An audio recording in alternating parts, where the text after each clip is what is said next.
प्रिय विद्यार्थियों, सुप्रभातम। आज फिर एक नई वीडियो के साथ हमारा व्याकरण का पहला टॉपिक शुरू करते हैं। आज से संधि। संधि सबसे पहले देखते हैं संधि शब्द की व्युत्पत्ति यानी किस प्रकार हुई है, संधि शब्द का निर्माण कैसे हुआ, किस प्रकार संधि शब्द बना है। तो संधि शब्द है वो सम उपसर्ग धा धातु प्लस की प्रत्यय से मिलकर बना है। संधि शब्द में सम उपसर्ग धा धातु और की प्रत्यय से मिलकर क्या बना है, संधि शब्द बना है, जिसका शाब्दिक अर्थ होता है जोड़ना। क्या होता है, जिसका शाब्दिक अर्थ जोड़ना। यहाँ पे की प्रत्यय का प्रयोग क्यों किया गया है, क्योंकि की प्रत्यय का प्रयोग करने के लिए एक सूत्र के द्वारा बताया गया है, उपसर्गे धोकी। उपसर्गे धोकी की धा धातु से पहले कोई भी उपसर्ग आ गया तो वहां की प्रत्यय का प्रयोग किया जाता है। अब यहाँ पे हमारी धा धातु इससे पहले सम उपसर्ग है, इसका यहाँ पे कौन सा प्रत्यय है, की प्रत्यय। उपसर्गे धोकी सूत्र हमें इतनी बात बताता है कि धा धातु से पहले अगर कोई भी उपसर्ग आ गया तो वहां की प्रत्यय का प्रयोग किया जाता है। और की प्रत्यय से मिलकर बना हुआ शब्द क्या होता है, पुल्लिंग। क्या होता है, पुल्लिंग। इस कारण हमारा संधि शब्द है वो कौन सा है, पुल्लिंग शब्द है। इस कारण हमारा संधि शब्द क्या है, पुल्लिंग शब्द है। संधि शब्द है वो सम उपसर्ग धा धातु प्लस की प्रत्यय से मिलकर बने। की प्रत्यय यहाँ पे हमें पता चल गया किस कारण है, उपसर्गे धोकी सूत्र के कारण यहाँ पे क्या है, की प्रत्यय की धा धातु से पहले कोई भी उपसर्ग है तो वहां पर की प्रत्यय का प्रयोग किया जाता है। अब पाणिनि शिक्षा के अनुसार संधि की परिभाषा यानी संधि क्या है, संधि की परिभाषा उनके अनुसार है परः सन्निकर्ष संगीता। परः सन्निकर्ष संगीता यानी इसको संगीता क्यों बोला जा रहा है। जैसे हम कोई शब्द लिखेंगे, मान लो ये लिख लिया राम सिंह, अब इसको सिंह बोल रहे हैं कि नहीं बोल रहे हैं, राम सिंह। इसी कारण ये क्या है, परः सन्निकर्ष संगीता। क्या है, परः सन्निकर्ष संगीता। यानी इसकी व्याख्या हम करेंगे तो हो जाएगा परः का अर्थ दो, यानी जब दो वर्णों को, सन्निकर्ष का अर्थ वैसे तो होता है कृष धातु का अर्थ खींचना, यानी निकट लाके एक दूसरे को इधर उधर खींचे, लेकिन यहाँ है निकटता कि जब दो वर्णों को अत्यंत निकट में लाया जाता है तब उनकी संगीता संज्ञा हो जाती है। कि जब दो वर्णों को अत्यंत निकट में लाया जाता है तब उनकी संगीता संज्ञा हो जाती है। ये सूत्र है वो परिभाषा नहीं दे रहे संधि की, सिर्फ ये क्या है, संज्ञा विधायक सूत्र है, यानी संज्ञा का सूत्र है।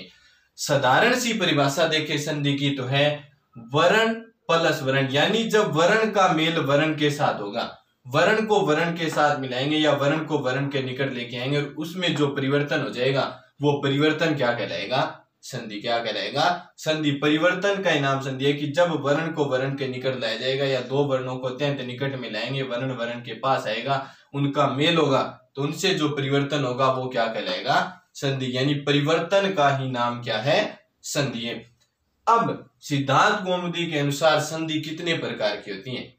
सिद्धांत कौमुदी के रचनाकार है हमारे भट्टोजी दीक्षित, उनके अनुसार संधि है वो 5 प्रकार की होती है। उनके अनुसार संधि कितने प्रकार की होती है, 5 प्रकार की। नंबर 1 स्वर यानी जिसको हम अच संधि भी बोलते हैं संस्कृत के अंदर। नंबर 2 व्यंजन जिसको हल संधि भी कहते हैं संस्कृत के अंदर। नंबर 3 विसर्ग संधि और नंबर 4 स्वादि और प्रकृति भाव संधि। यानी सिद्धांत कौमुदी के अनुसार रचनाकार भट्टोजी दीक्षित है, इसके उनके अनुसार संधि है वो 5 प्रकार की होती है। कौन कौन सी, स्वर यानी अच संधि, व्यंजन यानी हल संधि और विसर्ग संधि, स्वादि संधि और प्रकृति भाव संधि।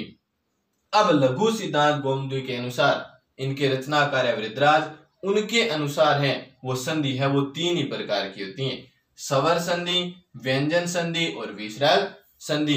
क्योंकि इन्होंने स्वादि संधि को तो है वो विसर्ग संधि के अंतर्गत मिला दिया है, यानी स्वादि संधि है वो विसर्ग संधि के अंदर चली गई और हमारी प्रकृति भाव संधि है उसको इन्होंने किस में मिला दिया, स्वर संधि के अंदर। इस कारण इनकी संधियां वो कितने प्रकार की होती हैं, यानी लघु सिद्धांत कौमुदी के अनुसार, वृद्धराज के अनुसार संधि है वो कितने प्रकार की होती है, 3 प्रकार की, स्वर संधि, व्यंजन संधि और विसर्ग संधि। इनकी जो ऊपर सिद्धांत कौमुदी के अनुसार हमने 5 प्रकार की संधियां पढ़ी थी, वो प्रकृति भाव वो तो स्वर के अंदर चली गई और स्वादि संधि है वो विसर्ग के अंदर चली गई। अब हम पढ़ते हैं सबसे पहले हमारी स्वर संधि यानी अचे संधि। परिभाषा हम पढ़ते हैं हिंदी में, संस्कृत में एक ही बात है कि जहां स्वर का स्वर के साथ मेल होता है, उनके मेल से जो परिवर्तन होता है उसे क्या कहा जाता है, स्वर संधि कहा जाता है। यानी स्वर का स्वर के साथ मेल हो गया और उनसे जो परिवर्तन हो गया वो कौन सी संधि है, स्वर संधि है। ये देखो जिस प्रकार मान लो हमने क प्लस मैं प्लस ले, इन तीनों को मिला के हमने बना दिया कमल। अब ये यहाँ पर संधि नहीं है। यहाँ पर क्या है, कोई भी परिवर्तन किसी प्रकार का नहीं है, सिर्फ वर्ण है उनको हमने जोड़ा है। और अब हमने लिख दिया मधु प्लस हरि। अब शब्द का निर्माण करेंगे, हमारा हो जाएगा मधुवरी। अब संधि के नियमों के अनुसार यहाँ पे क्या हो गया, परिवर्तन। इस कारण ये क्या है, संधि है। इस कारण ये क्या है, संधि है, स्वर संधि है, यन संधि का उदाहरण है ये। उसके नियम के अनुसार यहाँ पे परिवर्तन हो गया।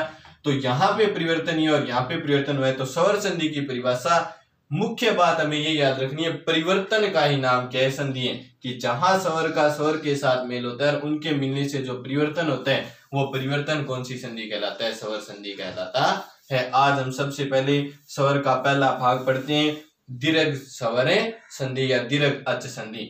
सूत्र इसका होता है अक से वर्णे दीर्घ, अक से वर्णे दीर्घ। अब महेश्वरी सूत्र हमने पढ़े थे, तब मैंने आपको बताया था अक प्रत्याहार होते हैं, यानी पहला और दूसरा महेश्वरी सूत्र मिला के एक प्रत्याहार बना दिया अक। उसके अंतर्गत जो भी वर्ण आते हैं, अक से वर्णे का अर्थ समान वर्ण, कि अक वर्णों के बाद समान वर्ण आने पर इनके स्थान पे दीर्घ आदेश हो जाता है। कि अक वर्णों के बाद समान वर्ण आने पर इनके स्थान पर दीर्घ आदेश हो जाता है। जिस प्रकार अक वर्ण के अंतर्गत हमारे वर्ण आएंगे, ए है, ऐसे साथ में आ को भी ग्रहण किया जाएगा, ई है तो ई के साथ में बड़ी ई को भी ग्रहण किया जाएगा, उ है तो उ के साथ में बड़े उ को ग्रहण किया जाएगा, री है तो री के साथ में बड़ी री को ग्रहण किया जाएगा, और हमारा द्री। तो अक वर्ण होते हैं ए, ई, उ, री और द्री। इनके बाद सह वर्ण यानी समान वर्ण आने पर या समान वर्ण मिलने पर दीर्घ आदेश हो जाता है। यानी ए और आ दोनों में से कोई भी वर्ण किस भी तरफ है, या पहले पक्ष में ए है, बाद में आ है, दूसरे पक्ष में आ है, पहले पक्ष में है, उनके मिलने से सिर्फ दीर्घ होगा। और ए और आ में दीर्घ आ होता है, बड़ी छोटी और बड़ी में हमें पता है दीर्घ का अर्थ होता है बड़ा। दीर्घ का अर्थ क्या होता है, बड़ा। तो छोटी और बड़ी में हमें पता है चल गया दीर्घ कौन सा है, बड़ी है। छोटे और बड़े में बड़ी, बड़ा वो दीर्घ है, छोटी री और बड़ी री में बड़ी री दीर्घ है। अब देखो इसके बाद हमारे उदाहरण, मुर प्लस अरि। अब रे के अंदर क्या है, ए है, इसके बाद भी क्या आ गया, ए। अब अक वर्णों के बाद समान वर्ण, ए के बाद ए समान वर्ण है कि नहीं है, इसके स्थान पर दीर्घ आदेश। दीर्घ आदेश क्या होगा, हमें आ होगा। तो क्या हो गया, हमारा वर्ण है वो पूर्ण शब्द का निर्माण क्या हो गया, मुरारी। यानी ए के साथ ए का मेल हुआ और यहाँ में परिवर्तन में क्या प्राप्त हो गया, आ प्राप्त हो गया। अब रे में से हमने ए निकाल दिया, रे यहाँ पर हमारा आधा हुआ था, अब आगे ए प्राप्त हो गया, इन दोनों के मिलने से आ हुआ। तो इस आ ने रे को क्या कर दिया, पूरा कर दिया। तो क्या बन गया हमारा शब्द मुरारी। अब इसके बाद देखो ई का उदाहरण, तो कपि प्लस ईस, कपि प्लस ईस। छोटी के बाद बड़ी, तो यही है अक वर्णों के बाद समान वर्ण आ गए, तो छोटी के बाद बड़ी है तो उसके स्थान पे दीर्घ आदेश होगा। तो कपि प्लस ईस बड़ी हो गया, तो यहाँ पे हमारा क्या हो गया, कपीस। क्या हो गया, कपीस है। इसके बाद हमारा है सु प्लस उक्ति, सु प्लस उक्ति। तो उ के बाद छोटे उ के बाद छोटा उ, तो इसके स्थान पे भी दीर्घ आदेश होगा। तो क्या हो जाएगा, बड़ा हो जाएगा। तो क्या हो जाएगा हमारा सुक्ति।